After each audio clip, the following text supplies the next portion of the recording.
Students, अब यहाँ से हम शुरुआत करेंगे विभिन्न प्रकार के जो पैराडाइम्स, चिंतन फलक जो हमें ज्योग्राफी के अंदर दिखाई देते हैं कि किस तरह से नए नए पैराडाइम आते हैं। एक पैराडाइम अपनी रिलेवेंस को बनाए नहीं रख पाता तो वो सुपरसीड हो जाता है और वो उसको दूसरा पैराडाइम उसको शेडो कर देता है, उसको छायांकित कर देता है। ठीक है, और ऐसे पैराडाइम शिफ्ट्स बहुत सारे हमें देखने को मिलते हैं। तो अब हम उनकी चर्चा करेंगे और हमने बहुत विस्तारित रूप से इस बात की चर्चा की थी कि पैराडाइम होते क्या हैं। ठीक है, तो मैं फिर से आपको एक बहुत ही संक्षेप में बताता हूँ कि पैराडाइम बेसिकली हम जो हमारे विषय की विषय वस्तु में जो चीज़ें हैं, हम हमारी विषय वस्तु से संबंधित चीज़ों को किस तरह से देखते हैं, है ना, हमारा जो वे ऑफ लुकिंग है, हमारा नज़रिया है, उससे संबंधित है। उसके तीन पक्ष होते हैं। एक उसका उसका उसका एपिस्टेमोलॉजिकल पार्ट होता है, एक उसका ऑन्टोलॉजिकल पार्ट होता है, एक उसका मेथोडोलॉजिकल पार्ट होता है। ठीक है, और जब ये तीनों पार्ट मिल जाते हैं तो फिर एक चिंतन फलक का जन्म होता है। ठीक है, और यही कारण है जैसे हम ये देखते हैं कि ज्योग्राफी में हम क्वांटिटेटिव रिवोल्यूशन को देखते हैं, परिमाणात्मक क्रांति को देखते हैं। हम परिमाणात्मक क्रांति को ज्योग्राफी के अंदर मेथोडोलॉजिकल रिवोल्यूशन तक ही सीमित मानते हैं, पैराडाइम के रूप में नहीं देखते। हाँ, उस मेथोडोलॉजिकल रिवोल्यूशन के साथ साथ में जब फिलोसफिकल ओरिएंटेशन जुड़ता है, तब हम देखते हैं कि एक चिंतन फलक सामने आता है पॉजिटिविज्म के रूप में, प्रत्यक्षवाद के रूप में, जब विधितंत्र के साथ दर्शन संबंधी बदलाव भी स्थान लेता है। और तब हम उसको कहते हैं कि भाई वो एक पैराडाइम बनता है और एक वहां पर हमें एक पैराडाइम शिफ्ट दिखाई देता है। हम जब भूगोल में पैराडाइम्स की बात करते हैं तो पैराडाइम को एक बहुत सरल तरीके से समझना है, चिंतन फलक को तो हमें इस तरह से समझना चाहिए कि भाई हम ये कहते हैं कि कोई भी समय किसी निश्चित चिंतन फलक का है। समझना, मैं जो बात कह रहा हूं उसको बहुत ध्यान से। तो उससे हमारा तात्पर्य ये है कि उस पर्टिकुलर समय में बहुत सारे विद्वान उसी परिपाटी से विषय की विषय वस्तु को अध्ययन करने, उसको लिखने का समर्थन करके और विषय को आगे बढ़ाते हैं। ठीक है, अब जैसे यहाँ से आपको एक बात बहुत अच्छे से समझ में आनी चाहिए और वो ये बात है कि हम ये देखते हैं कि जो पर्यावरणीय निश्चयवाद है, हम ये देखते हैं कि इस पर्यावरणीय निश्चयवाद की बात तो हम यूनानियों और रोमन से करते हैं। फिर हम पर्यावरण के चिंतन फलक की स्थापना की बात रेड्जेलियन ट्रेडिशन से क्यों करते हैं। ये बात जैसे ही हमें समझ में आ गई ना, तो हमें ये भी पता लग जाएगा कि जब हम चिंतन फलक में देखते हैं कि तुआन साहब का नाम बहुत पहले आता है कंट्रीब्यूशन का, है ना, 19th सेंचुरी में आता है। हम देख रहे हैं कि चिंतन फलक जो वो जिसके बारे में वो बात कर रहे हैं वो आ रहा है 20th सेंचुरी में। ठीक है, तो ये चीज़ हमें समझ में आ जाएगी कि ये वास्तव में ये क्या है। ये देखिए, ऐसा है कि किसी भी विषय की विषय वस्तु को पढ़ने की एक जो परिपाटी है वो तैयार होती है। ठीक है, तो हम ये देखते हैं कि वो परिपाटी जो है वो बहुत पहले स्थान ले सकती है, उसकी नींव बहुत पहले पड़ सकती है। अब वो परिपाटी धीरे धीरे धीरे धीरे हम देखते हैं कि बहुत से लोग उसको समय समय पर अपनाते हैं। जब लोग उसको समय समय पर अपनाते हैं तो उस समय वो परिपाटी जो है वो विषय के अंदर एक मूवमेंट, एक आंदोलन की तरह दिखाई नहीं देती है।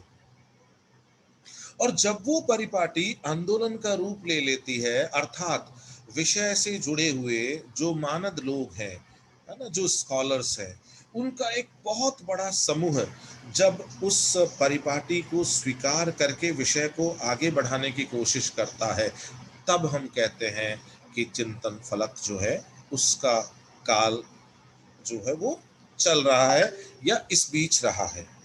तो रेडजिल से पहले पर्यावरणीय निश्चयवाद पर बहुत काम हुआ है। ठीक है, और वो काम अलग अलग समय में बिखरा हुआ काम था। रेडज़ेल क्या करता है, इसको एक साइंटिफिक अप्रोच देता है ना। रेडज़ेल क्या करता है कि इस पूरे के पूरे ये जो पैराडाइम है, चिंतन फलक है, इसको एक मजबूत व्यवस्था के अंदर क्या करता है, प्रस्तुत करता है। और फिर क्या करता है कि एक बहुत बड़ा जो स्कॉलर्स का समूह है, वो क्या करता है, इसके साथ में एग्रीमेंट शो करता है और इस लाइन के साथ विषय में नए कॉन्ट्रीब्यूशंस देना शुरू करता है। इसीलिए हम ये कहते हैं कि भाई जो पर्यावरणीय निश्चयवाद का चिंतन फलक है, वो रेडज़ेल के काम के साथ में स्थापित होता, क्योंकि यहाँ पर ये जो पर्यावरणीय निश्चयवाद का उपागम है, ठीक है, ये जो चिंतन फलक है, ये पूरी तरह से एक मूवमेंट, एक पूरे एक आंदोलन का स्वरूप ले लेता है, जिसमें बहुत बड़ी संख्या में स्कॉलर्स जो हैं वो अपना जुड़ाव इस चिंतन धारा से दर्शाते हैं। ठीक है, ये एक बात थी जो मुझे आपसे करनी थी किसी भी चिंतन फलक को शुरू करने से पहले। अब मैं आपके साथ सबसे पहले इस पूरे क्रमिक विकास में बात करूंगा उस चिंतन फलक की, जो चिंतन फलक सबसे पहले हमने भूगोल में अपनाया, और इवन भूगोल में ही नहीं, जो अन्य जो ज्ञान की धाराएं हैं उनमें भी अपनाया गया। और वो चिंतन फलक है, वो है एनवायरमेंटलिज्म या डिटर्मिनिज्म या एनवायरमेंटल डिटर्मिनिज्म। ठीक है, अब यहाँ पर आगे बढ़ने से पहले हम कुछ शब्दावलियों को क्लियर करना चाहेंगे। उससे पहले मैं आपको एक बात बता देता हूँ कि जब हम पर्यावरणीय निश्चयवाद की बात करते हैं, तो हम कहीं न कहीं प्रकृति की सत्ता की बात करते हैं, और मनुष्य को इसमें इस पूरे के पूरे चिंतन फलक में मनुष्य को अक्रिय सा, ठीक है, लाइक इनएक्टिव, लाइक पैसिव, है ना, अक्रिय सा दिखाया जाता है। और उसको ज़्यादा एक एक प्रतिक्रियावादी के रूप में, एक एक एक एक रिएक्शन ओरिएंटेड जो ऑर्गेनिज्म के रूप में दिखाते हैं कि जो भी पर्यावरणीय दशा होती है वो उसके अंदर अपने आप को ढालने या समायोजित करने की कोशिश करता है, जिसमें केवल और केवल एक उसका जो एक्शन है वो केवल प्रतिक्रियावादी है बस। और इस पूरी की पूरी धारा में कहीं ना कहीं हम ये भी देखते हैं कि जो अन्य जीव हैं और वनस्पति हैं, उसके समकक्ष लाके खड़ा कर दिया जाता है मनुष्य। ठीक है, तो ये जो लोग हैं एनवायरमेंटल डिटर्मिनिज्म वाले, ठीक है, they equate human beings with other organisms and vegetation. ठीक है, अब हम यहाँ कुछ शब्दावलियां क्लियर करते हैं। एक मोटी मोटी चीज हमारे सामने क्लियर हुई, है ना। अब हम कुछ शब्दावलियां क्लियर करते हैं। एनवायरमेंटल डिटर्मिनिज्म से हमारा क्या तात्पर्य, पर्यावरणीय निश्चयवाद जो है ये शब्दावली है, इससे हमारा क्या तात्पर्य है? इससे हमारा तात्पर्य है the notion that physical environment has a massive and often controlling effect on human beings. और ये इसका तात्पर्य उस चिंतन से है, उस सोच से है कि ये जो भौतिक पर्यावरण है ना, ये मोटे तौर पे मनुष्य की जो क्रियाएं हैं ये उनको प्रभावित करता है, ठीक है, उनको नियंत्रित करता है। ठीक है, और इतना ही नहीं, in essence dictating their abilities in all realms of life and society. और इतना ही नहीं है, प्रभावित ही नहीं करता, नियंत्रित ही नहीं करता, बल्कि यही निर्धारित करता है मनुष्य के तमाम क्रियाकलापों को, तमाम क्षमताओं को। ठीक है, तो ये है एनवायरमेंटल डिटर्मिनिज्म। एक शब्दावली और आती है, उसको हम कहेंगे पॉसिबलिज्म अथवा कल्चरल डिटर्मिनिज्म। हालांकि इन दोनों में थोड़ा सा अंतर भी है, उसको भी हम लोग समझेंगे।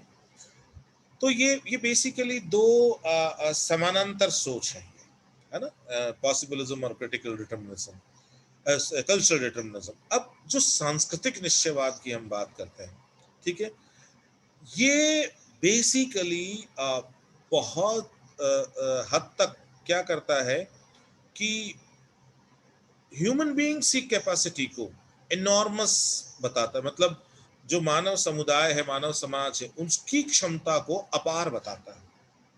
ठीक है, it claims that cultures are the result of human agency and action and that environment is largely a non issue. ठीक है, वो कहता है कि ये जो संस्कृति है ना, ये पूरी की पूरी तरह से जो मानव है उसका क्रिएशन है ना।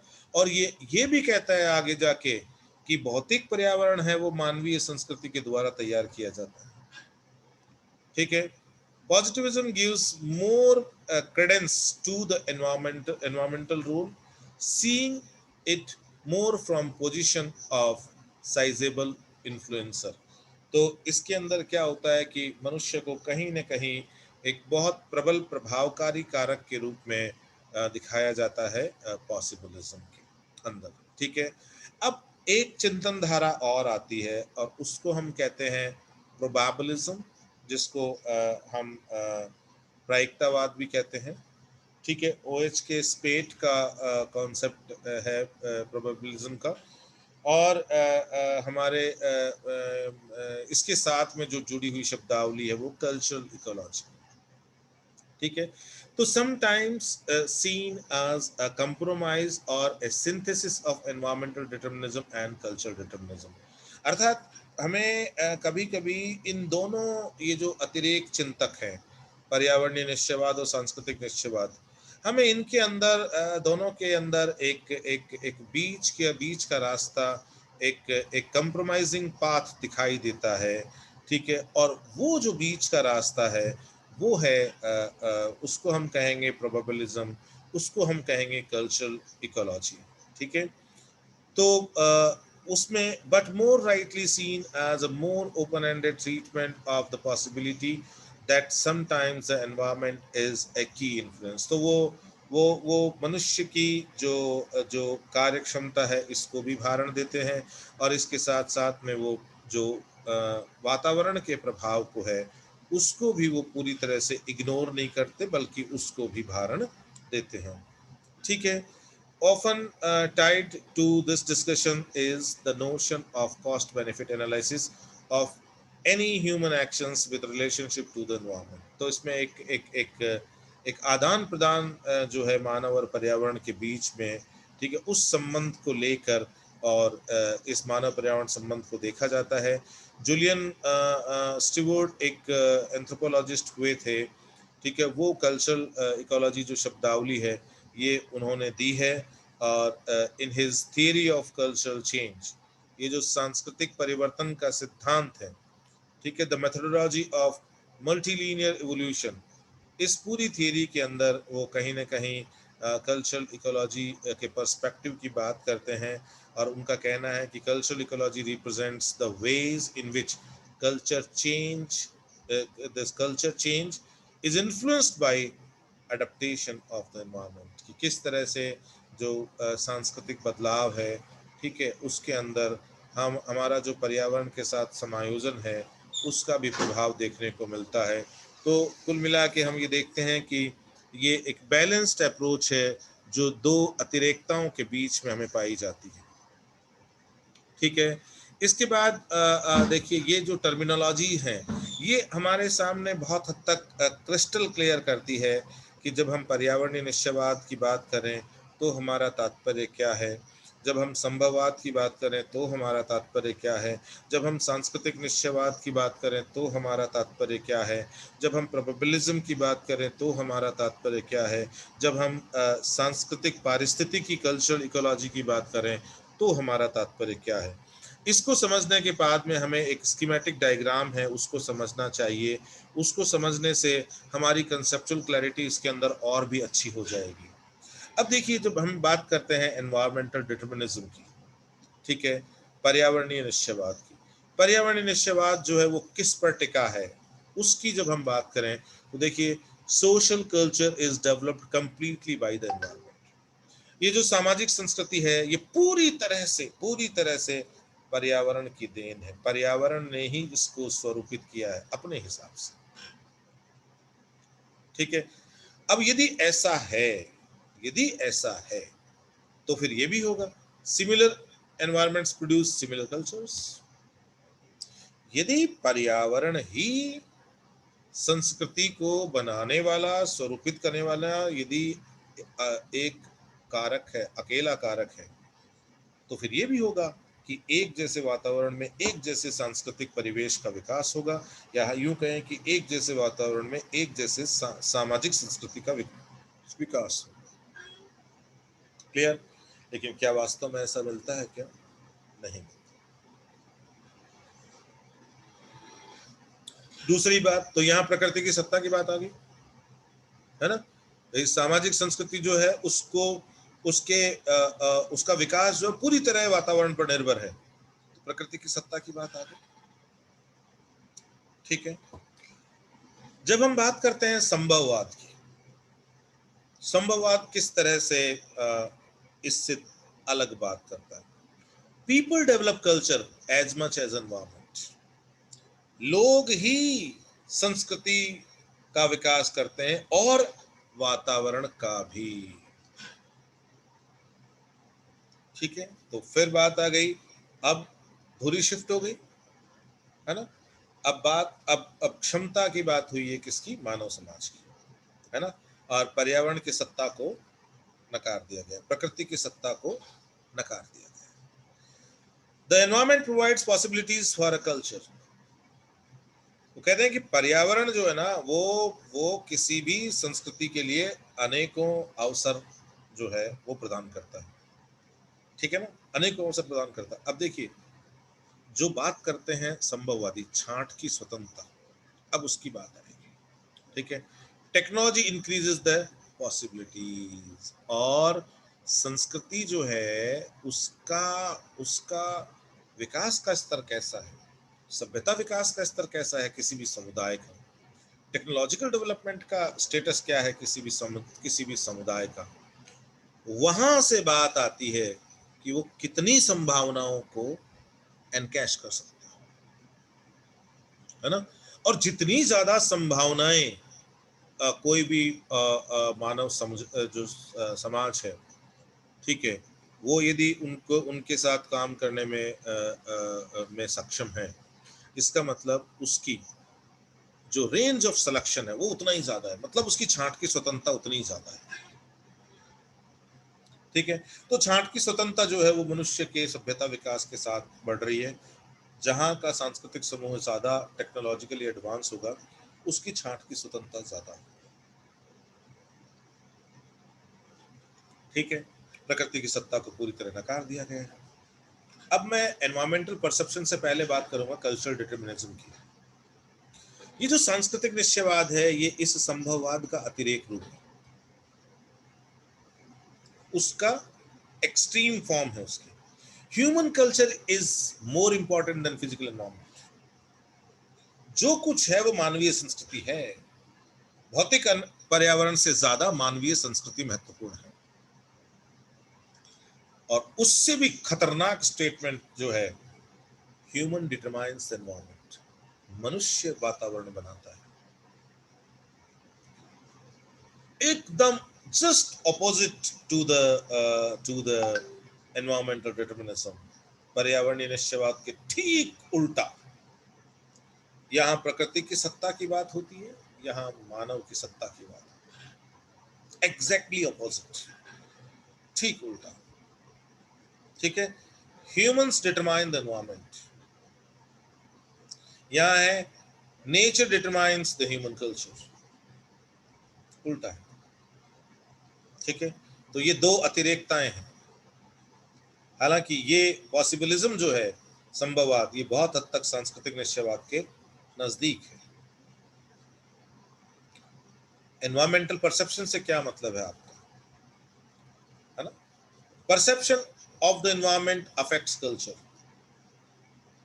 कि आपका जो बोध है पर्यावरण का, पर्यावरणीय बोध से क्या तात्पर्य, कि आपका जो पर्यावरण का बोध है वो मानव संस्कृति को प्रभावित करता है। Perception is developed by the teachings of culture, और परसेप्शन बनता है किससे? कल्चर से। इसका मतलब परसेप्शन को बनाने में भी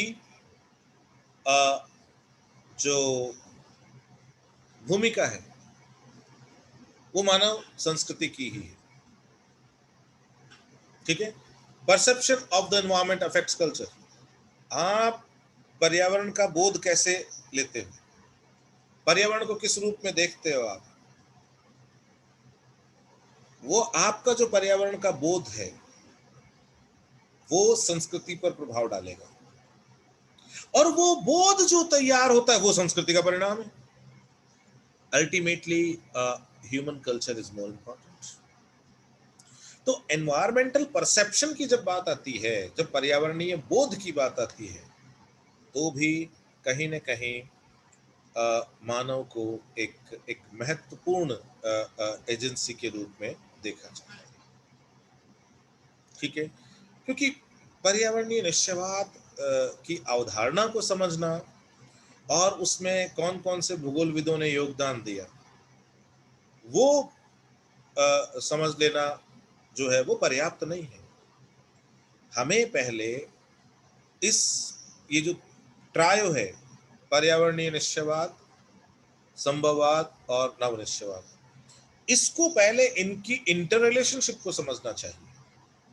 और यदि हम इनकी इंटर रिलेशनशिप को समझ जाते हैं, इनके बीच डिफरेंसेस को बहुत अच्छी तरह समझ जाते हैं, इनके बीच सिमिलरिटीज को बहुत अच्छी तरह समझ जाते हैं यदि कोई है, तो तब हमें कंसेप्चुअली दिक्कत नहीं आती इन चिंतन फलकों को अलग अलग रूप में देखने में।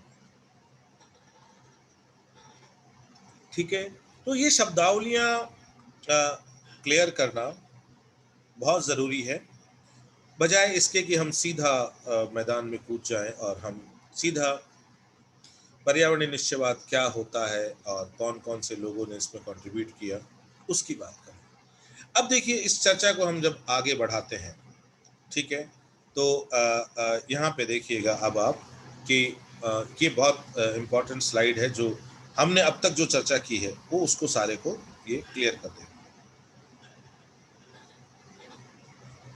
देखिए, जब हम बात करते हैं एनवायरमेंटल डिटर्मिनिज्म की, है ना, तो फिर हम देखिए इसको किस तरह देखते हैं।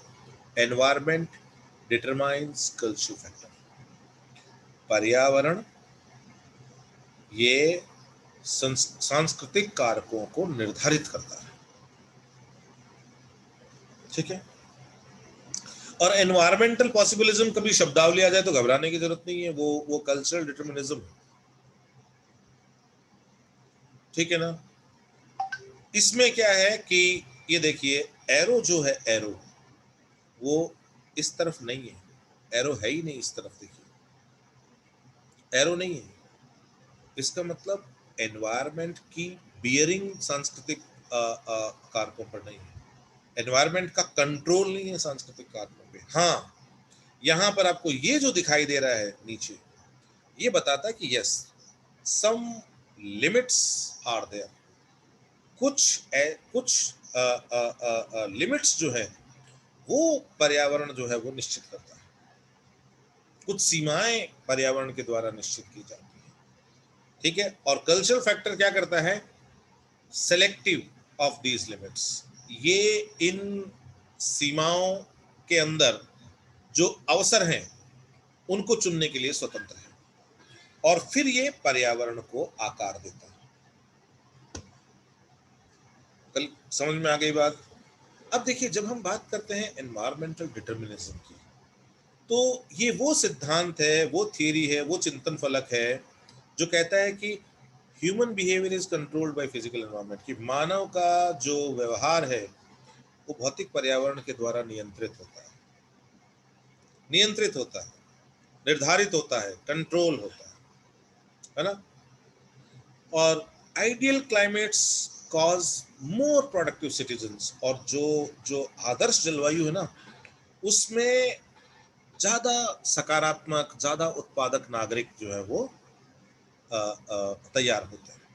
ठीक है, और एग्जाम्पल देते हैं यहाँ पर, जैसे इजिप्ट वर्सेस साइबेरिया का। ठीक है, कि भाई इजिप्ट में जो क्लाइमेट है that is much more comfortable than the climate in Siberia. तो इजिप्ट के लोग ज्यादा प्रोडक्टिव होंगे, ज्यादा उत्पादक होंगे। ठीक है, तो आप ये समझ रहे हैं इस बात को। ये बेसिकली यहां से एक चीज समझनी है, इस एग्जाम्पल से एक चीज समझनी है कि ये एनवायरमेंटल डिटर्मिनिज्म की जो बात है, ये हो सकता है कि आज के आधुनिक समाज में आपको बहुत बेहतर नहीं लगे, क्योंकि जिस तरह से आप टेक्नोलॉजिकल डेवलपमेंट को देख रहे हो, जिस तरह के तकनीकी विकास के युग में आप जी रहे हो, ठीक है, तो आपको ये भी लग सकता है कि भी ये एनवायरमेंटल डिटर्मिनिज्म की धारा है, ये केवल और केवल एक एक एक एक एक वर्णनात्मक तरीके से कहानी के रूप में बताई गई बातें हैं। ऐसा नहीं है। आप जब इस एग्जाम्पल को देख रहे हो, इसका मतलब कि इस धारा के अंदर भी कॉजल रिलेशनशिप मतलब कारण प्रभाव संबंध के साथ चिंतन फलक को रखा जाता है। ठीक है, अब हम बात करते हैं इसकी ऑपोजिट धारा, जिसको हम कहते हैं कल्चरल डिटर्मिनिज्म। तो बेसिकली क्या है? Theory that the environment places no restrictions on human, है ना, whatsoever, no restriction on human whatsoever. पर्यावरण का कोई नियंत्रण नहीं है मानव के ऊपर किसी भी प्रकार। ठीक है, only restrictions are the ones humans create themselves. जितने भी जो रेस्ट्रिक्शंस हैं, जितने भी जो जो जो अवरोध हैं, ये वो हैं जो मानव खुद अपने ऊपर लगाता है। ठीक है ना, बस वही रेस्ट्रिक्शंस हैं। ठीक है, और पर्यावरण जो है ना, वो हमारे ऊपर कोई रेस्ट्रिक्शंस नहीं लगा सकता। ठीक है, तो मानव स्वच्छंद है, स्वच्छंद। मानव की फ्रीडम को जो है ना, वो अपार बताया है। पॉसिबलिज्म को जब हम बात, ये दोनों एक्सट्रीम ऑपोजिट डायरेक्शंस हैं। पॉसिबलिज्म है that is very close to this cultural determinism. ये कहता है कि counter argument to the environmental determinism, ये पर्यावरण निश्चयवाद का विरोध करता है, और ये argues that the natural environment places limits on the set of choices available to a people. कि पर्यावरण जो है ना, वो सीमाएं प्रस्तुत करता है, और उन सीमाओं के अंदर कुछ हद तक मनुष्य के पास में ये मान लीजिए कि छांट की स्वतंत्रता होती है। ठीक है, तो अब यहाँ पे आपको ये चीज बहुत अच्छे से समझ में आ गई होगी कि किस तरह से पॉसिबलिज्म और कल्चरल डिटर्मिनिज्म में एक थोड़ा सा एक हेयरलाइन डिफरेंस हम देखते हैं। ये कंट्रोल की बात को स्वीकार ही नहीं करता कि प्रकृति का कोई नियंत्रण है, किसी प्रकार की लिमिट्स की बात को भी स्वीकार नहीं करता। ठीक है, यहाँ पर एक एक एक थोड़ा सा इस बात पे रखा जाता है ध्यान कि हाँ, मनुष्य के पास छांट की स्वतंत्रता है, लेकिन इस बात को भी स्वीकार किया जाता है कि पर्यावरण जो है वो कुछ सीमाएं प्रस्तुत करता है। उन सीमाओं के अंदर जो है वो चॉइसेस जो है लेनी होती है। Argues that the natural environment places limits on the set of choices available to people. People, not the environment, propel human development. ये बात तो ये भी कह रहे हैं कि ये पर्यावरण नहीं है जो मानव विकास को गति देता है, ये लोग हैं जो कल्चरल डेवलपमेंट को शेप देते हैं। ठीक है ना, ये पर्यावरण नहीं है जो हमारी जो सांस्कृतिक विकास है जिसको वो शेप देता है। ठीक है, अब एक और टर्म आती है पॉलिटिकल इकोलॉजी। कल्चरल इकोलॉजी की टर्म हमने देखी। ये सारी शब्दावलियां हमारे सामने से यदि गुजर जाती है ना, तो हमारे लिए बहुत आसान हो जाता है। ये कहती है attempts to answer why human culture interact with environment the way they do. ये पॉलिटिकल इकोलॉजी इस क्वेश्चन का जवाब देती है कि भाई, आप किसी भी स्थान पर देखते हो कि मानव जो संस्कृति है वो अपने आसपास को जो वातावरण है उसके साथ में एक निश्चित तर्ज पर अभिक्रिया करती है, अंतरक्रिया करती है, ठीक है, एक निश्चित तरीके से, ठीक है ना। तो ये बात कि ऐसा ही क्यों, इस क्वेश्चन का जवाब देता है political ecology. Government of a region affects the environment in that region which affects choices available to the people।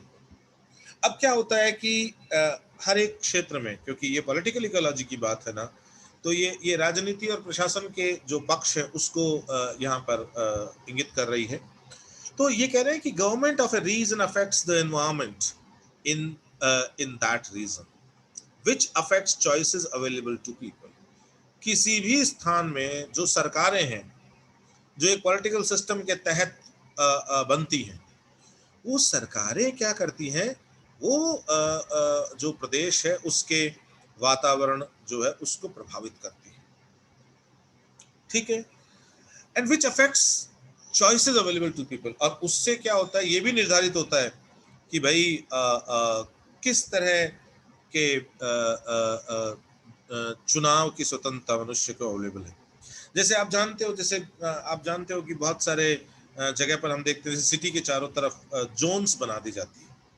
अब ये जोनिंग जो होती है सिटी के चारों तरफ, जैसे हम देखते हैं कि भाई ये ग्रीन बेल्ट है ना, या कोई ये इंडस्ट्रियल बेल्ट है, ये जोनिंग जो हम देखने को मिलती है, ये जो जोन्स बनाई जाती हैं, ये बेसिकली ये निर्णय एक एडमिनिस्ट्रेटिव निर्णय होता है, और उस एडमिनिस्ट्रेटिव निर्णय तक पहुंचने के लिए एक पूरी की पूरी जो पॉलिटिकली मोटिवेटेड एक जो गवर्नेंस होती है, वो क्या करती है, वो पॉलिसी मेकिंग करती है, और फिर वो पॉलिसी मेकिंग जो है वो एग्जीक्यूशन के लिए आती है एडमिनिस्ट्रेशन के पास, ठीक है।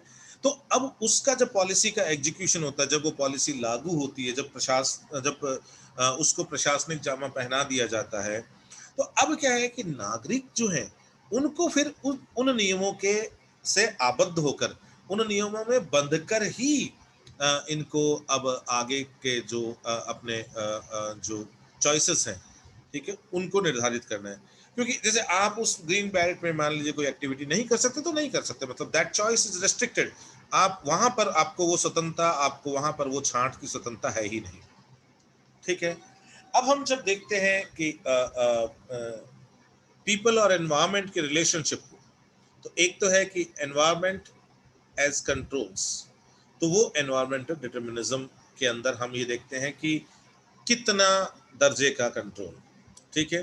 तो the belief that physical environment exclusively shapes humans, their actions and thoughts, ये तो है एनवायरमेंटल डिटर्मिनिज्म, कि हमारे चारों तरफ का जो भौतिक वातावरण है, ये पूरी तरह से विशिष्ट रूप से मनुष्य जो है उसको आकार देता है, उसके कार्यों को आकार देता है, इवन उसके विचारों को भी आकार देता है।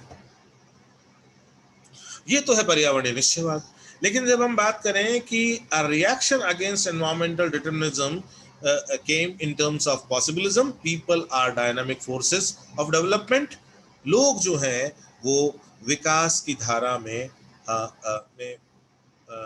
अहम भूमिका निभाते हैं, पूरी तरह से वातावरण के अंदर बंधकर जो है वो उनकी प्रोग्रेस सुनिश्चित नहीं होती। The environment is not as dynamic as human beings, पर्यावरण उतना डायनामिक नहीं है, उतना गतिक नहीं है जो जितना ह्यूमन बीइंग्स है। तो human culture basically, human development, human culture is shaped by the human beings, ठीक है ना। तो ये बात है जब हम बात करते हैं मानव और पर्यावरण के बीच के संबंध की बात, इन दो धाराओं के बीच। अब हम जब देखते हैं कि हम एक और इसका डायमेंशन देखते हैं when we talk about the possibilism versus environmentalism और एनवायरमेंटल डिटर्मिनिज्म, ठीक है। तो हम ये देखते हैं कि पर्यावरणीय जो निश्चयवाद है वो क्या बात करता है, aspects of physical geography particularly climate and vegetation influenced the physiologically this physiological mindset of individuals, which in turn यहाँ इन्फ्लुएंस आएगा, which in turn define the behaviour and culture of the society those individuals form. ये जो भौतिक वातावरण है, जिसमें मूल रूप से हम बात करें जलवायु और वनस्पति की, ये मनुष्यों के जो मनोवैज्ञानिक स्तर है उस तक को प्रभावित करता है। ठीक है, जिससे मनुष्य का व्यवहार और उसकी जो संस्कृति है, ठीक है, उसके उसका जो समाज है, ठीक है, उसके निर्माण की दिशा तय होती है। और ये जो मनुष्य का जो मनोवैज्ञानिक स्तर है ना, ये टोटली भौतिक पर्यावरण के द्वारा नियंत्रित होता है। तो नेचर इज सुप्रीम, इसी को हम दूसरे शब्दों में यहां देख रहे हैं। और पॉसिबिलिज्म जो है वो कहता है कि human behaviour and therefore culture, मानवीय व्यवहार और उसकी संस्कृति, is not merely determined by environment, केवल और केवल पर्यावरण के द्वारा ये निर्धारित नहीं होती, but by human agency and innovation, जबकि इसके ऊपर मानवीय जो संस्था है उसका नवाचार का प्रभाव पड़ता है। एनवायरमेंटल कल्चरल डिटर्मिनिज्म जब आ जाएगा ना, तो फिर वो ये जो थोड़ा बहुत है ना, ये नॉट मेयरली शब्द भी हट जाएगा, ये आ जाएगा only by human agency and innovation. ठीक है, तो इस तरह से हम ये देखते हैं कि जब हम बात करते हैं पर्यावरणीय निश्चयवाद की, जब हम बात करते हैं संभववाद की, तो इनसे अंतर संबंधित कौन कौन सी शब्दावलियां हैं जो अलग अलग विद्वानों ने यूज की है, उन शब्दावलियों पर हमारी नज़र जो है वो पूरी तरह से क्लियर होनी चाहिए। क्योंकि यदि हम एक बार उसको अच्छे से हमारे नियंत्रण में ले लेंगे, तो उसके बाद हमें इसमें बिल्कुल भी जोर नहीं आएगा कि कौन से शब्दों में और कौन सी यूं कहें कि भाई कौन सी तर्ज पर इन विभिन्न चिंतन फलकों को समझाने का प्रयास किया गया है। ठीक है, अब इसी को हम लोग आगे बढ़ाएं, तो अब हम जो बात करेंगे वो करेंगे पर्यावरणीय निश्चयवाद की। ठीक है, तो इन मूल चीज़ों को समझने के बाद हमारे लिए इसको बहुत आसान हो जाता है इस चिंतन फलक को तैयार करना। क्योंकि हम देखते हैं कि जब हम पूरा हिस्टोरिकल डेवलपमेंट देखते हैं, जोग्राफिकल डेवलपमेंट का और डेवलपमेंट ऑफ जोग्राफिकल थॉट का पूरा जब हम इवोल्यूशन देखते हैं, पूरा हम उसकी विकास यात्रा देखते हैं, तो हम ये देखते हैं कि ईसा पूर्व शताब्दियों में भी ये देखा गया कि विद्वानों ने मानव के विकास, उसके कर्म, उसके धार्मिक आस्था, ठीक है, ये जितनी भी चीज़ें हैं उन पर प्राकृतिक परिवेश के नियंत्रण की बात, उसकी छाप की बात जो है उसको उस समय से ही करना शुरू कर दिया है। ठीक है, और फिर हम देखते हैं कि भाई ये धारा लगातार धीरे धीरे आगे हमें दिखाई देती है। ठीक है, और ये जब हम देखते हैं कि भाई ग्रीक्स में, रोमन्स में, अरब्स में, ठीक है, और जो जो हमारे जो चिरसम्मत जिसको अपन क्लासिकल मॉडर्न ज्योग्राफी का पीरियड कहते हैं, उसके अंदर हमें लगातार ये निश्चयवादी उपागम जो है वो दिखाई देता है। ठीक है, फिर दिखाई देता है, लेकिन हमें वो एक आंदोलन के रूप में दिखाई नहीं देता, जहाँ पे एक बहुत सुव्यवस्थित तरीके से एक चिंतन फलक जो है उसको रखा जाए और फिर बहुत बड़ा जो समुदाय है वो उसको एक साथ चिंतन की धारा के रूप में स्वीकार करे। वो हमें डेवलपमेंट देखने को मिलता है। ये मान लीजिए कि 19वीं शताब्दी के पीरियड में, ठीक है, और वहाँ पर सबसे बड़ा कंट्रीब्यूशन आता है रेड सेल का। संभववाद में क्या होता है कि फिर जब ये पर्यावरणीय निश्चयवाद की धारा लंबे समय तक चलती है, लेकिन बाद में जब हम देखते हैं कि हमारा जो एग्रीकल्चरल रिवॉल्यूशन है वो बहुत आगे बढ़ जाता है, इंडस्ट्रियल रिवॉल्यूशन को हम एक्सपीरियंस कर लेते हैं, टेक्नोलॉजिकल रिवॉल्यूशंस भी हमें चारों तरफ दिखाई देते हैं। तो ऐसे जब ये सब डेवलपमेंट होते हैं तो कहीं ना कहीं ह्यूमन कल्चर जो है, मानवीय संस्कृति, उसकी सत्ता को लेकर भी एक चिंतन फलक आता है और वो संभववाद के रूप में आता है। संभववाद धीरे धीरे सांस्कृतिक निश्चयवाद में परिणत हो जाता है। मतलब हम देखते हैं कि धीरे धीरे जो ये पॉसिबिलिज्म है वो कल्चरल डिटर्मिनिज्म की शेप ले लेता है। मतलब वो एक्सट्रीम स्टैंड ले लेते हैं, वो just opposite to environmental determinism. बाद में ग्रिफिथ टेलर और जैसे स्पेड, ऐसे अनेकों विद्वान हैं, ठीक है। अ, आगे जाके कार्ल सावर और बहुत सारे विद्वान हैं जिनको ये समझ में आता है कि नहीं, ये दोनों अतिरेकताएं, दोनों एक्सट्रीम्स, पर्यावरणीय निश्चयवाद और सांस्कृतिक निश्चयवाद की जो दोनों एक्सट्रीम हैं, वास्तविकता कहीं इनके बीच में देखने को मिलती है और उस धारा में नव निश्चयवाद की धारा फिर आगे और जुड़ जाती है। ठीक है। जब हम नियतिवादी चिंतन की बात करते हैं तो इस नियतिवादी चिंतन में हम ये देखते हैं कि सबसे जो इसका चारित्रिक लक्षण है, प्रबल चारित्रिक लक्षण है, वो ये है कि ये प्रकृति के नियंत्रणकारी प्रभाव का पक्ष लेता है। ठीक है।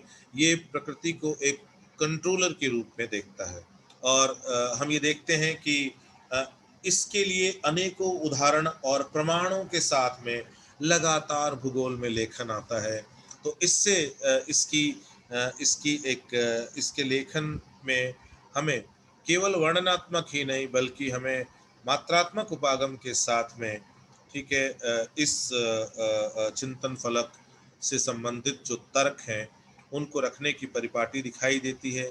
हम लोग आगे देखते हैं कि आधुनिक युग में जैसे हंटिंगटन के काम को देखें, जो क्लाइमेटिक डिटर्मिनिज्म की बात करता है, जलवायु निश्चयवाद की बात करता है, हम ये देखते हैं कि वो अपने सारे के सारे आर्ग्यूमेंट्स हैं उनको बहुत बेहतरीन तरीके से मात्रात्मक उपागम के साथ में प्रस्तुत करता है। वो क्वांटिटेटिव अप्रोच के साथ में इस पर्टिकुलर पैराडाइम जो है उसको और स्ट्रांगली एस्टेब्लिश करने की कोशिश करता है।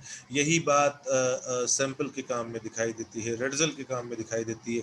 और इवन जो पुराने लोग हैं, जो एंशियंट क्लासिकल एंशियंट पीरियड के हैं, एंशियंट पीरियड के हैं, जो मिडिवल पीरियड के हैं, जो क्लासिकल मॉडर्न पीरियड के हैं, उन सब की राइटिंग्स में हमको दिखाई देती है। तो हम ये देखते हैं कि इस पर्यावरणीय निश्चयवाद की धारा में भी हमें जो कॉजालिटी की अप्रोच है, जो जो जो कॉज एंड इफेक्ट रिलेशनशिप को ढूंढने की अप्रोच है, उसको इसमें अपनाया गया है लोगों के द्वारा। हम जब कल्चरल डिटर्मिनिज्म की बात करते हैं तो हम ये देखते हैं कि इसका जो विकास हुआ है, ठीक है, वो इवोल्यूशनरी बायोलॉजी के साथ साथ हमें देखने को मिलता है। तो mirror development in evolutionary biology, है ना, ये जो इवोल्यूशनरी बायोलॉजी है ना, इसके अंदर हम हमें इसका विकास इसके साथ साथ दिखाई देता है 19वीं शताब्दी में और 20वीं शताब्दी में। ठीक है। और ये जो इवोल्यूशनरी बायोलॉजी है जिसमें एक स्ट्रॉन्ग वर्क हम देखते हैं डार्विन का, ठीक है। और उसके बाद बहुत सारे विद्वान जो डार्विन को फॉलो करते हैं, डार्विन के डिसाइपल्स हैं, उनका, ठीक है। तो और हमें ध्यान होना चाहिए कि ज्योग्राफी में भी जो डिटर्मिनिज्म स्ट्रांगली एक पैराडाइम के रूप में प्रस्तुत किया गया था रेडजिल के द्वारा, वो भी इसी जो जो डार्विनिज्म स्कूल है, ठीक है, उसी को अपनाते हैं और उसी के तहत वो अपने चिंतन को प्रस्तुत करते हैं। फिर हम देखते हैं कि डिटर्मिनिज्म के अंदर भी जैसे दूसरे और डिटर्मिनिज्म है, उसी तरह एनवायरमेंटल डिटर्मिनिज्म में भी कॉज इफेक्ट रिलेशनशिप जो है उसको अपनाया जाता है। ठीक है। अर्थात कारण प्रभाव जो संबंध है उसके आधार पर व्याख्या की जाती है।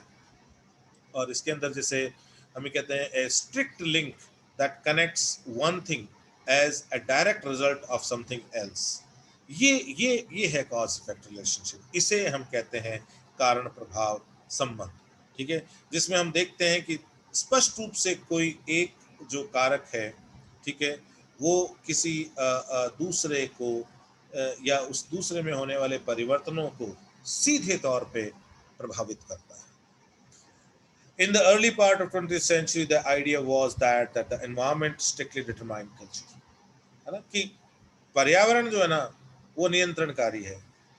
In a tight cause effect relationship, एक बहुत बंधे हुए कार्य कारण संबंध के अंतर्गत इस बात को रखा जाता है कि भाई जो प्रकृति है, ठीक है, वो मनुष्य को या मनुष्य समाज या मनुष्य संस्कृति को नियंत्रित करती है, ठीक है।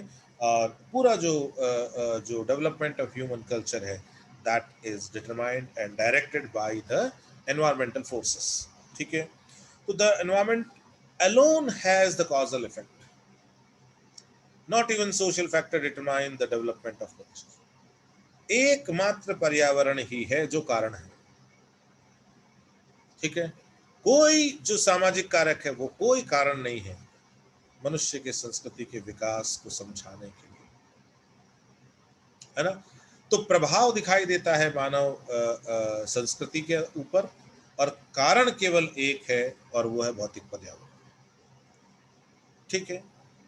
अब देखिए, जब हम इसके हिस्टोरिकल डेवलपमेंट की बात करते हैं तो हम देखते हैं कि अरस्तु जो बेसिकली यूनान स्कूल ऑफ थॉट से आते हैं, वो भी जब ये देखते हैं कि भाई पृथ्वी के ऊपर जो एक्यूमेन और नॉन एक्यूमेन रीजन है, बसे हुए और जो निर्जन क्षेत्र हैं, उनको जब उसकी व्याख्या करते हैं तो वो साफ साफ इस बात को इंगित करते हैं कि मनुष्य बसाव वही मिलता है जहां पर प्रकृति उसके बसाव के लिए दशाएं देती है, तो प्रकृति ही निर्धारित करती है। तो अरस्तु ने मानवीय लक्षणों पर प्राकृतिक कारणों के प्रभाव को समझाते हुए माना कि यूरोप के शीतल प्रदेश के निवासी बहादुर होते हैं, परंतु चिंतनशील अथवा कुशल नहीं होते। इसका मतलब आप देखिए कि राइट फ्रॉम द बिगिनिंग, शुरुआत से ही पर्यावरण निश्चयवाद की जो धारा है, उसमें जो कार्यों के जो किए गए कार्यों के उदाहरण हमें मिलते हैं, उनमें कारण प्रभाव संबंध स्पष्ट दिखाई दे रहा है। और यहाँ कारण जो है वो प्राकृतिक वातावरण है, और प्रभाव जो है वो मानव या यूं कहें सामाजिक संस्कृति और सामाजिक जो कार्यशैली, ठीक है। हिपोक्रेटस जो हैं वो भी इसी तरह की बात करते हैं कि किस तरह भौतिक स्वरूप और बौद्धिक स्तर जो है में अंतर जलवायु के कारण दृष्टिगत होता है। स्ट्रैबो को हमने बहुत डिटेल में पढ़ा था, और हमने देखा कि स्ट्रैबो ने अपने जो भौगोलिक ग्रंथ है उसमें जब वो अनेकों स्थानों के मानवीय समुदायों की व्याख्या करता है, उनका वर्णन करता है, तो वो कहीं न कहीं इस बात को स्वीकार करता है कि ये जो मनुष्य समुदाय हैं, यहाँ पर लोगों का बिहेवियर कैसा है, ठीक है? वहाँ पे ह्यूमन सेटलमेंट्स का डेवलपमेंट कैसे हुआ है, ठीक है? लोगों का एटीट्यूड कैसा है, उनकी उनकी धार्मिक आस्था कैसी है, ठीक है? तो ये सब जो चीज़ें हैं, ये सब चीज़ों को उसने बहुत ही विस्तार से बताया, और ये भी बताया कि इसके ऊपर जो प्राकृतिक वातावरण है उसका प्रभाव हमें स्पष्ट दिखाई देता है। और स्ट्रैबो ने अपने लेखन में अनेकों जगह उदाहरण दिए कि जहाँ पर आप ये देखोगे कि भाई पर्यावरण जो है वो अनुकूल है, वहाँ के लोग अनुशासित होंगे, उत्साहवर्धक होंगे, साहसी होंगे, कुशल होंगे, अच्छे नागरिक होंगे। तो ये जो क्वालिटीज़ और एबिलिटीज़ हैं, ठीक है, डिसिप्लिन होना, है ना, एनर्जेटिक होना, ठीक है, करेजियस होना, है ना, लीडरशिप क्वालिटी होना, ये सब चीज़ें कि ये सब डिटरमाइंड बाय द कल्चर, ठीक है, ये सब कल्चर से sorry determined by the nature, ये सब प्रकृति जो है उससे निर्धारित होती है, प्रकृति ही इन सब चीज़ों को निर्धारित करती है। इसके बाद हम देखते हैं इब्न खालदून को, अरब के अंदर इब्न खालदून, अल मसूदी और अल बरूनी, ये तीन ऐसे विद्वान थे जो जिन्होंने अपने पूरे लेखन में, क्योंकि इन सब ने प्रादेशिक भूगोल में विस्तृत लेखन दिया है, और इस प्रादेशिक भूगोल के लेखन के अंदर वो स्पष्ट रूप से जब विभिन्न क्षेत्रों के समुदाय के लोगों के समुदाय और उनकी सांस्कृतिक और सभ्यता विकास की स्थिति को परिलक्षित करने की कोशिश करते हैं, वर्णित करने की कोशिश करते हैं, ठीक है, तो वो कहीं न कहीं इस बात को इंगित करने की कोशिश करते हैं कि यहाँ पर जो मानव समाज का विकास आपको जिस रूप में दिखाई देता है, उसके लिए यहाँ का वातावरण जो है वो उत्तरदायी है, ठीक है।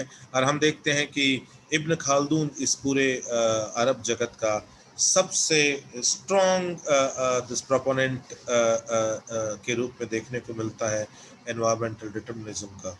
उनकी एक प्रसिद्ध पुस्तक है मुकद्दिमह।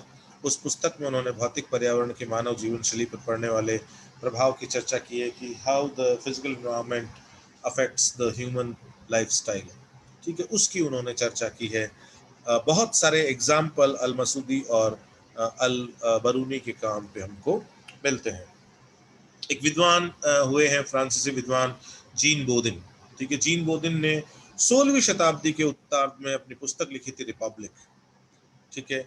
तो इस पुस्तक में मानव के सांस्कृतिक तत्वों के विकास पर जलवायु स्थिति ऊंचाई मतलब जो पर्यावरण से संबंधित पक्ष हैं उनके प्रभाव को इन्होंने रेखांकित करने की कोशिश की है और एग्जाम्पल दिए हैं कि जो टेम्परेट रीजन की जलवायु है, जो समशीतोष्ण कटिबंध की जलवायु है, वहाँ पर रहने वाले लोग हैं वो अन्य जो मानव समुदाय हैं उनकी तुलना में ज़्यादा इफ़िशिएंट हैं, कुशल हैं, ज़्यादा एनर्जेटिक हैं, ज़्यादा एंटरप्रेन्योरशिप वाले हैं, ज़्यादा लीडरशिप और ज़्यादा एडमिनिस्ट्रेटिव एबिलिटीज़ वाले हैं, ठीक है।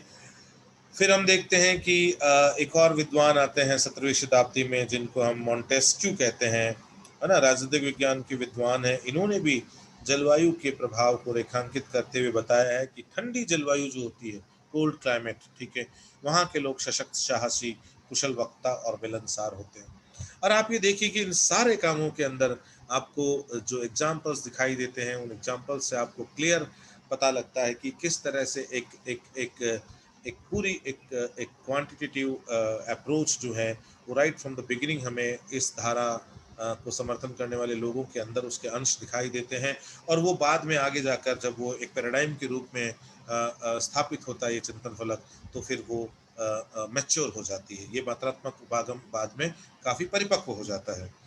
फिर हम देखते हैं कि आगे का जो आधुनिक भूगोल की शुरुआत का काल आता है उसमें हमने हमने बहुत अच्छे से कांट को पढ़ा, हमबोल्ट को पढ़ा था, रीटर को पढ़ा था, रेडजल को पढ़ा था, हंटिंगटन को पढ़ा था, एलन चर्चिल सनपुल को पढ़ा था और हमने देखा कि इन सब लोगों ने प्रबलता से इस इस इस निश्चयवाद को एक एक जो सांस्कृतिक ये जो पर्यावरणीय निश्चयवाद को एक पैराडाइम की शेप में लेकर आते हैं और हमबोल्ट, कांट, रीटर इनके जो काम है ये इसके लिए एक फाउंडेशन तैयार करते हैं और रेडजल के काम से फिर वो एक क्लियर कट पैराडाइम के रूप में शेप ले लेता है, ठीक है। और हमने हमने कांट को देखा एक फिलोसफर के रूप में, लेकिन जब हमने देखा कि जब वो मानव और पर्यावरण के संबंधों की व्याख्या करता है अपने काम के अंदर, तो वो उसका साफ नज़रिया है कि मानव पर पर्यावरण के प्रभावों को किस प्रकार से देखा जाना चाहिए, उसकी वो क्लियर कट एडवोकेसी करता है और वो बताता है अपने निश्चयवादी दृष्टिकोण में कि जो न्यू हॉलैंड के निवासी हैं उनकी आंखें आधी बंद क्यों होती हैं, ठीक है। इसको वो पर्यावरण के जो परिवेश से जनित जो चीज़ें हैं उनके साथ वो उसको रिलेट करके बताने की कोशिश करता है। इवन आगे जाके वो ये भी बात करता है कि भाई किसी भी कहीं के भी जो लोग हैं उनकी जो चारित्रिक विशेषताएं हैं, उनके व्यवहार की, उनका उनका साहसी होना, उनका अंधविश्वासी ना होना या अंधविश्वासी होना, ठीक है, या उनका उनका उनका दास होना या उनका शासक होना, इन सब को प्रभावित करने वाली चीज़ों के लिए इसने पर्यावरण को उत्तरदायी बताया है कि पर्यावरण ही ये तय करता है कि कहाँ के मानव समुदाय में किस प्रकार के गुण जो हैं वो पैदा होंगे। हमबोल्ट भी अपनी राइटिंग के अंदर इस बात को क्लियरली इंडिकेट करता है कि किस तरह भौतिक वातावरण की शक्तियाँ मानव की शक्तियों को प्रभावित और निर्धारित करती है। अपनी पुस्तक कॉस्मोस में वो लिखते हैं कि हेलेनिक राष्ट्रों के तीव्र विकास और विस्तार में सामुद्रिक स्थिति का बहुत बड़ा रोल है। अब सामुद्रिक स्थिति का रोल बता रहा है, इसका मतलब कहीं न कहीं वो कह रहा है कि ये भी एक पर्यावरण का पक्ष है, ठीक है, जिसके कारण ही यहाँ के लोगों ने तरक्की की है। और वो ये मानता है कि पर्वतों और मैदानी क्षेत्रों में रहने वाले लोगों के स्वभाव और अन्य गुणों में भी वातावरण की भिन्नता के कारण ही अंतर पाया जाता है। इस तरह के अनेकों उदाहरण देकर और वो जो पर्यावरणीय नीतिवाद है उसको प्रबल समर्थन देकर आगे बढ़ाते हैं। रीटर जो कि बेसिकली एक प्रादेशिक भूगोलवेत्ता है, हमें उनके काम में भी स्पष्ट रूप से ये बात दिखाई देती है। अर्धकुंडे में रीटर इस बात को रखते हैं कि पृथ्वी और उसके निवासियों के मध्य बहुत घनिष्ठ संबंध पाया जाता है, ठीक है। और वो कहते हैं कि भूमि वहां पर निवास करने वाले समुदाय को प्रभावित करती है, और भूमि से जो तात्पर्य है वो वहां पर प्राकृतिक वातावरण से है, एवं निवासी अपने निवास स्थान की भूमि पर प्रभाव डालते हैं। लेकिन जो इसका दूसरा पक्ष है वो रीटर की राइटिंग्स में हमें दिखाई नहीं देता। ज़्यादा हमें यही बात दिखाई देती है कि रीटर किस प्रकार से विभिन्न भौतिक पर्यावरण की अवस्थाओं को मानव की शारीरिक रचना और स्वास्थ्य संबंधी भिन्नताओं के लिए उत्तरदायी मानता है, ठीक है। तो एक स्पष्ट रूप से हमें दिखाई देता है पर्यावरणीय निश्चयवाद का चिंतन रीटर की राइटिंग में। फिर जब हम हैकल और बकल की बात करते हैं तो ये दोनों भी ये इकोलॉजी से रिलेटेड काम बहुत किया इन्होंने। मानव और ह्यूमन और ये जो इकोलॉजिकल रिलेशनशिप है उसको बताने की कोशिश की है। और इन्होंने बताया है कि परिवेश एवं पारिस्थितिकी विज्ञान के क्षेत्र में योगदान देते हुए हकल कहते हैं कि किसी भी क्षेत्र के प्राकृतिक तत्वों को ध्यान में रखकर ही मानव और अन्य प्राणियों के विकास की संभावनाओं का अनुमान लगाया जा सकता है। इसका मतलब वो प्राकृतिक तत्व ही मानव और जो अन्य प्राणी हैं उनके विकास की संभावनाओं को दिशा देते हैं, ठीक है। और हैकल ने माना कि मानव के कार्य प्राकृतिक एवं आर्थिक नियमों से नियंत्रित होते हैं, अतः मानव उतना स्वतंत्र नहीं है एवं सभी प्रकार के मानवीय कार्यों में भौतिक परिवेश के प्रभाव को ढूंढा जा सकता है। इसका मतलब कोई भी जो ह्यूमन एक्टिविटीज़ है, आप यदि उसको बारीकी से देखोगे तो आपको कहीं ना कहीं आपको ये नज़र आएगा कि किस तरह से पर्यावरण जो है वो मानवीय क्रियाओं को नियंत्रित करता है। इस तरह का विचार था हैकल का।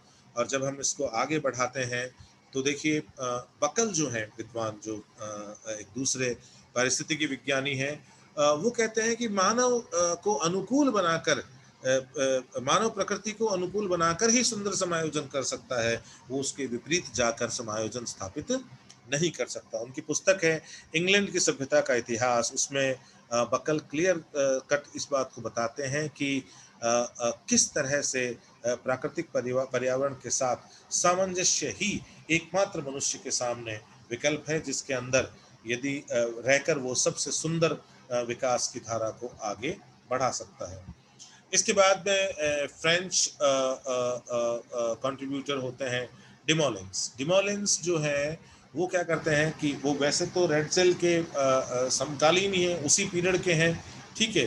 वो भी ये जो एनवायरमेंटल डिटर्मिनिज्म है इसकी बात को समर्थन करते हुए वो कहते हैं कि किसी भी क्षेत्र विशेष में मानव समाज का निर्माण एवं विकास मात्र प्राकृतिक वातावरण से ही नियंत्रित होता है, ठीक है। आगे जाकर जरूर फ्रेंच स्कूल में ये दर्शन कमजोर पड़ता है और फ्रेंच स्कूल जो है वो संभववाद की धारा में बढ़ती है लाब्लाश के काम के साथ में। लेकिन शुरुआत में फ्रेंच स्कूल भी पर्यावरणीय निश्चयवाद के उपागम के अंतर्गत ही भूगोल के विकास को स्थान देती है।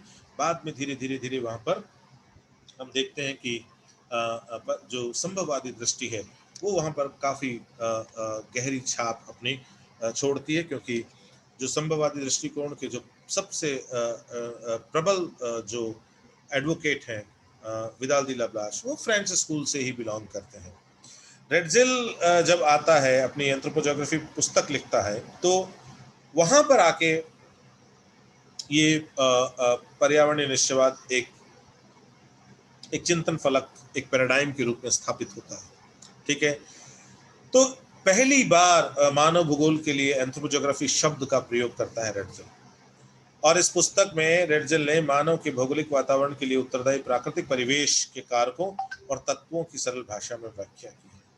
मानव के भौगोलिक वितरण के लिए उत्तरदायी, मतलब मानव का जो भौगोलिक वितरण है वो बेसिकली मनुष्य के द्वारा सोचा समझा या अपनाया गया नहीं है, बल्कि वो प्रकृति के नियंत्रण के अंदर जैसा आप देख रहे हो वैसा उसने स्वरूप लिया है।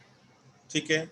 और ये देखने को मिला कि उनका जो पहला खंड था एंथ्रोपोजोग्राफी का, an introduction to the application of geography to history, ये टाइटल था उनके पहले खंड का, है ना। तो an introduction to the application of geography to history, ये अब यहाँ पे क्या कर रहा है कि ज्योग्राफी को तो वो परिवेश के शक्तियों से देख रहा है और इतिहास को मानव के क्रमिक विकास की तरह देख रहा है। ठीक है। तो इस प्रथम खंड में रेडजल विभिन्न मानव प्रजातियों और राष्ट्र के अध्ययन को प्रस्तुत करते हुए मानव जीवन शैलियों की तुलना की है और मानव भूगोल का व्यवस्थित अध्ययन प्रस्तुत किया है। इसमें रेडजल ने विभिन्न भौतिक पर्यावरण के लक्षणों और परिस्थितियों का मानव जीवन शैली पर प्रभाव का अध्ययन नियतिवादी या निश्चयवादी उपागम के साथ प्रस्तुत किया है। ठीक है। फिर उनका जो दूसरा टाइटल आता है the geographical distribution of Mankind, उसमें थोड़ा सा एंथ्रोपोजोग्राफी की 2 वॉल्यूम 2 है, उसमें थोड़ी सी ये जो नीतिवादी उपागम की अतिरेकता है वो थोड़ी सी नरम दिखाई देती है। उसमें थोड़ा सा हमें ये मान लीजिए कि मॉडिफिकेशन दिखाई देता है। ठीक है। तो रेडजेल कहता है कि ये जो मानव की शारीरिक लक्षण है, मनोवैज्ञानिक प्रभाव है, मानव समूह की जो आर्थिक सामाजिक गतिशीलता और प्राकृतिक शक्तियों के भौगोलिक प्रभाव की ऐतिहासिक पृष्ठभूमि है, या मानव समूह के वितरण और गतिशीलता को नियंत्रित करने वाले कारक हैं, ये जितने भी पक्ष हैं, प्रभाव हैं, ठीक है, उनसे संबंधित कारक ही प्राकृतिक परिवेश का प्रमुख आधार है, ऐसा रेडजेल का मानना था। और उन्होंने प्रकृति और मानव के बीच में गहरा संबंध बताते हुए प्राकृतिक परिवेश की उपज बताया है मनुष्य को, है ना। मतलब man is a product of environment, है ना। मनुष्य जो है वो पर्यावरण की उपज है। ये शब्दावली उन्होंने इस्तेमाल की है। ठीक है। तो इस तरह से रेडजेल जो है उसके काम से ये पूरी की पूरी जो धारा है, ठीक है, जिसको रेडजेल जो है वो पर्यावरण प्रभावी मानव अभिक्रिया के दृष्टिकोण के साथ में रखता है। ठीक है। तो वो पूरी की पूरी जो धारा है वो चिंतन फलक है, वो स्थापित होता है। ठीक है। और इस तरह से ये पर्यावरणीय निश्चयवाद जो है वो एक पूरा का पूरा स्वरूप लेता है एक पैराडाइम के रूप में। ठीक है। एक एक एक चिंतन फलक के रूप में।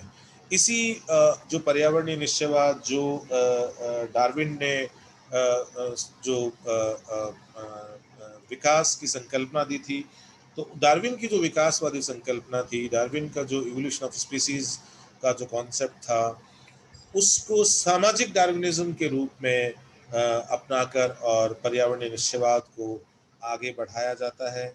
और रेडजेल भौतिक पर्यावरण में योग्यतम की उत्तरजीविता के दर्शन का अनुसरण करता है। ठीक है। तो यहाँ पर हमें पूरी तरह से जब हम मानव समुदाय या उसकी प्रगति या उसकी सांस्कृतिक उत्थान उसकी बात करते हैं, तो एक ही चीज़ समझ में आती है कि ये सब का सब भौतिक पर्यावरण के द्वारा निर्धारित और नियंत्रित होता है। ठीक है। बाद में रेडजेल जो है उसकी शिष्या एलन चर्चिल सैंपल जो है वो इस विचार को अमेरिका तक ले जाती है। और उससे पहले ये जो निश्चयवादी दृष्टिकोण है रेडजेल का, वो यूरोप के जो दूसरे भाग हैं, फ्रांस और इंग्लैंड आदि में लोकप्रिय होता होता जाता है। और पूरा का पूरा एक ग्रुप ऑफ स्कॉलर्स हैं, वो ये जो चिंतन फलक है इसकी धारा में बहने लगते हैं। इसीलिए फिर ये एक चिंतन फलक का स्वरूप ले लेता है। आगे जाके एलन चर्चिल सैंपल जो है वो खूब अमेरिका में प्रचार प्रसार करती है। इवन उनकी जो किताब है इन्फ्लुएंस ऑफ ज्योग्राफिक एनवायरनमेंट, जो बहुत फेमस हुई थी, 1911 में ये पुस्तक आई थी। और इस पुस्तक के अंदर रेडजेल का जो एंथ्रोपोजोग्राफी का पहला वॉल्यूम था उसी की चिंतन धारा को आगे बढ़ाती है। सैंपल यहाँ तक मानती है कि मनुष्य मात्र मोम का पुतला है और प्रकृति जो है वो उसको इसको इच्छानुसार आकार देती है, इसको ढालती है। इस शब्दावली से हम स्पष्ट रूप से एलन चर्चिल सैंपल के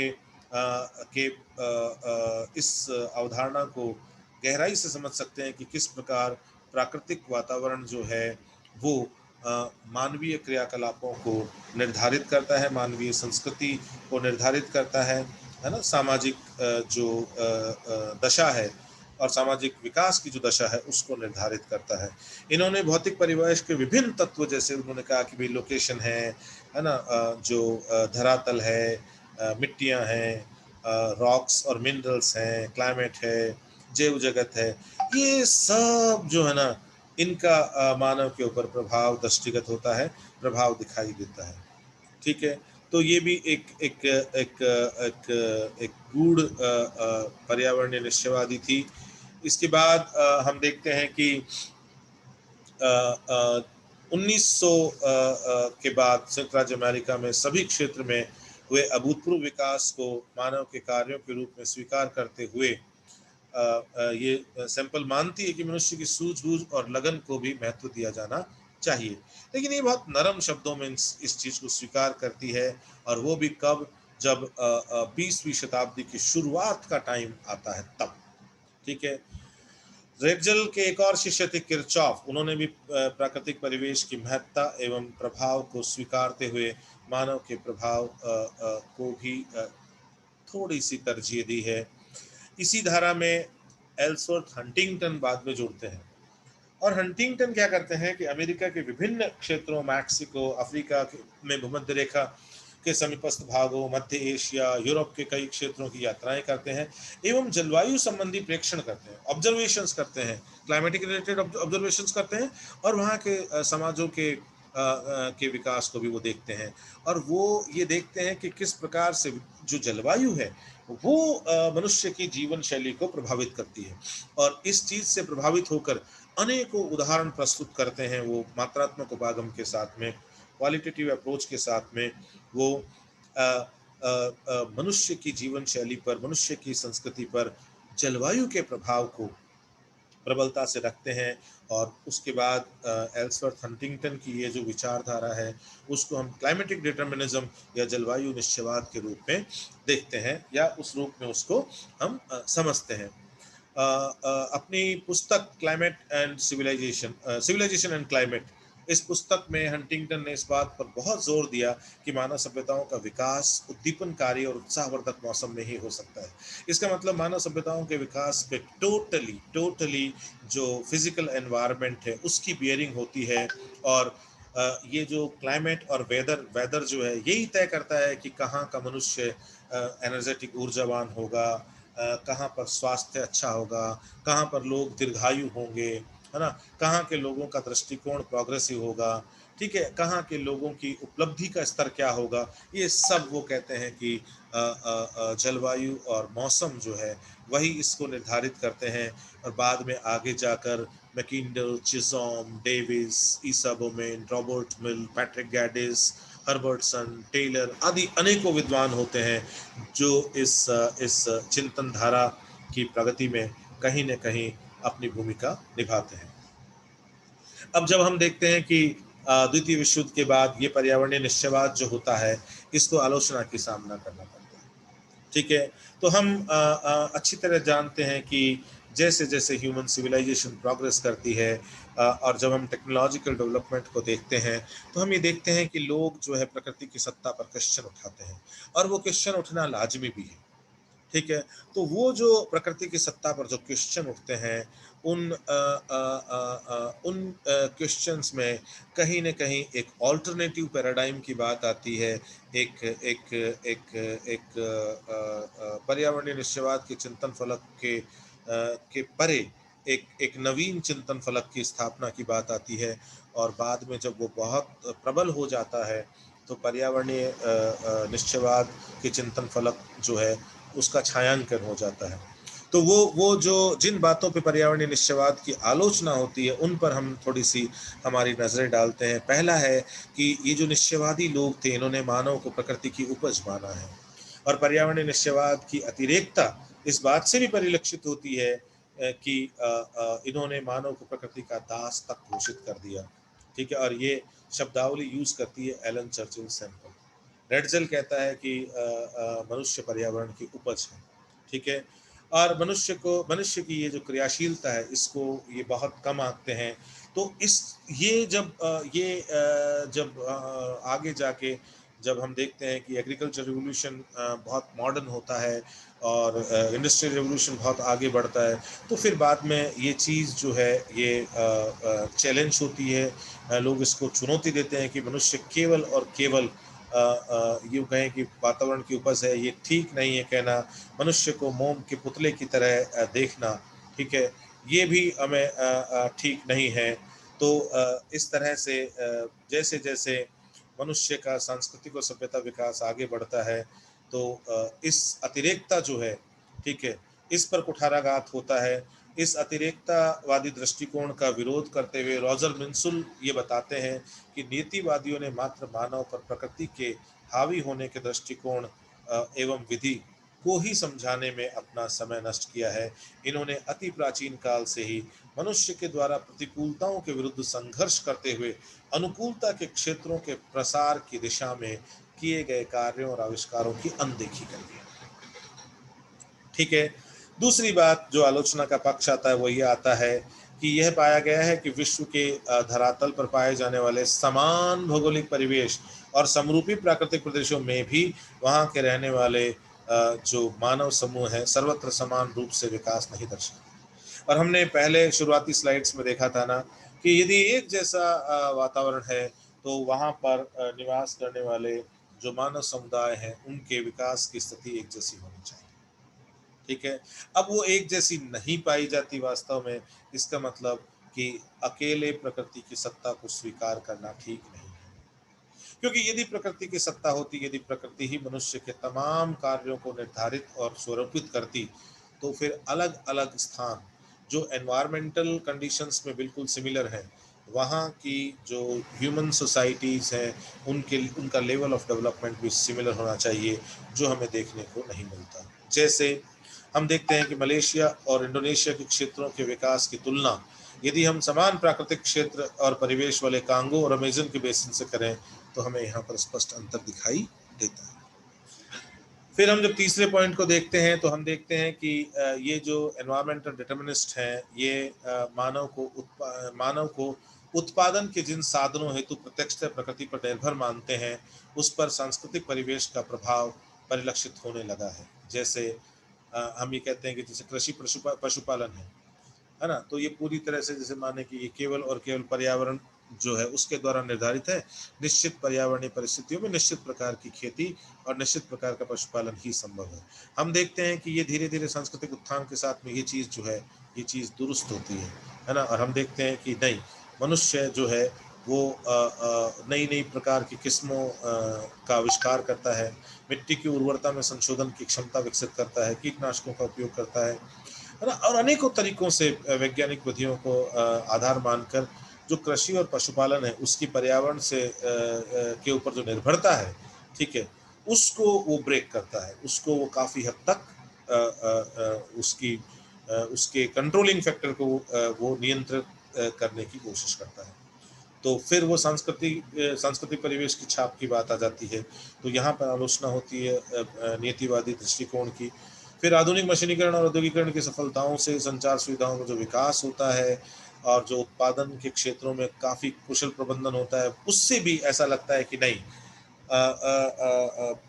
मनुष्य को प्रकृति के दास के रूप में समझना और केवल उसको उसी दायरे के अंदर सीमित कर देना सही नहीं होगा। हम देखते हैं कि मनुष्य बहुत आधुनिक विशाल नगरों के रूप में अपनी अपनी जो सांस्कृतिक दृश्यभूमि का निर्माण करता है। ठीक है, तो मनुष्य के सांस्कृतिक परिवेश की वातावरण पर विजय का ये एक बहुत अच्छा उदाहरण है और जिससे वातावरणीय निश्चयवादियों की कड़ी आलोचना हुई है। फिर वर्तमान में पृथ्वी के बसाव क्षेत्र के अधिकांश भाग पर मनुष्य के सांस्कृतिक प्रभाव की झलक हमें साफ दिखाई देती है। ये भी एक कारण है जिससे जिसके कारण, क्योंकि आज हमें चारों तरफ वातावरण पर संस्कृति के मानव संस्कृति के प्रभाव के उदाहरण ज़्यादा दिखाई देते हैं और प्राकृतिक वातावरण के मानव पर प्रभाव के उदाहरण लगातार संकुचित होते जा रहे हैं। तो ये भी पर्यावरणीय निश्चयवाद की चिंतन फलक की एक आलोचना है, जो पर्यावरणीय निश्चयवाद के चिंतन फलक के दायरे में ही मनुष्य के विकास को समझाने की परिपाटी का विरोध करती है। ठीक है, तो मानव संस्कृति के उत्थान के साथ ही मनुष्य की विकास यात्रा से प्रभावित होकर बहुत सारे ऐसे विद्वान हैं जिन्होंने एनवायरमेंटल डिटर्मिनिज्म का जो पैराडाइम है उसको क्रिटिसाइज किया है और मानव की जो क्षमता है, ठीक है, उसको कहीं ना कहीं बहुत महत्वपूर्ण माना है, उसको तरजीह दी है और मानव को अपने चारों तरफ के वातावरण में प्रभाव लाने वाले एक कारक के रूप में स्वीकारा है।